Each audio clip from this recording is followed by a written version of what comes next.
While Angkor, what is the most well-known temple in the Angkor complex? An equally gorgeous one which is worth visiting is the Bayon Temple. It is located right in the middle of Angkor Thom, and the sheer number of intricate carvings and its beautiful architecture makes this a monument you shouldn't miss out on. It was built by the most celebrated of Cambodia's rulers, Jayavarman VII. Much like the king himself, it showcases distinct stylistic genius and creativity. The temple consists of 3 main levels, which are in correspondence with the usual stages of construction of a building. This is attributed to the fact that King Jayavarman VII began building this temple when he was considerably old, thus doubting if he'd live to see it completely built. On the first level, you can see bas reliefs which showcase the everyday lives of Cambodians in detail. On the second level, these carvings are more fragmented. The best way to view these reliefs is to enter the Bayon from the east entrance and travel clockwise. Initially, there was no knowledge about who had constructed this marvelous temple. For quite a few years nobody knew. It also took a significant amount of time for researchers to realize that the temple stands right in the middle of Angkor Thom. The temple itself is situated in the midst of a jungle, and there is still a great deal of mystery which surrounds the temple. Bayon was later altered and added to by later rulers of Cambodia, both Hindu and Buddhist. This was the last temple to be built in the Angkor complex, and was the masterwork of Jayavarman VII.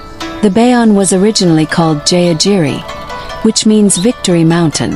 However, while Cambodia was a French colony, it was called Bayon Temple, which is thanks to the Buddhist artwork inside it.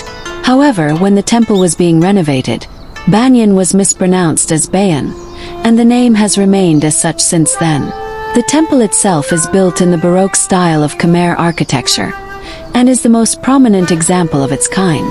Bayon is notable for its distinctive, intricately made stone faces which smile and watch its visitors from the towers.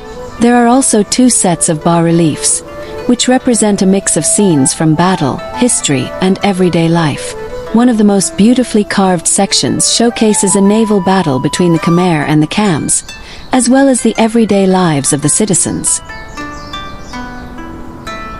There are a few unfinished panels, but they do not detract from the beauty of this magnificent temple in any way. The temple may appear to be rather lackluster from a distance, but once you step up to it, you cannot help but be awed by its majesty, especially once you reach the 3rd level of the temple. The most obvious feature of the temple are the 216 faces which have been painstakingly cut into the stone towers upon the temple. These faces have distinct expressions, ranging from calm to happiness, and their eyes seem to follow you around as you explore. Bayon Temple is surrounded by jungle, which only adds to its mystique. The temple's bas reliefs are also notable not only for the details of the carving, but also the scenes which have been covered. Few temples depict everyday life as gracefully as these bas-reliefs do.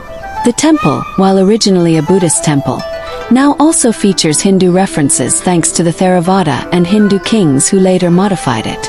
Among all the temples in the Angkor complex, the Bayon is worth a visit for a multitude of reasons. Apart from the distinctive faces which have been built into the temple, its amazing carvings and bas reliefs will take you at least half a day to admire. It is the best example of the Baroque style of Khmer architecture. Finally, it is a glorious tapestry that showcases Cambodia's complicated history and past in stunning architecture. If you want to visit Bayon during your stay in Siem Reap, speak to the front desk team at the Grand Bayon Hotel, who will be more than happy to make all the necessary arrangements for you.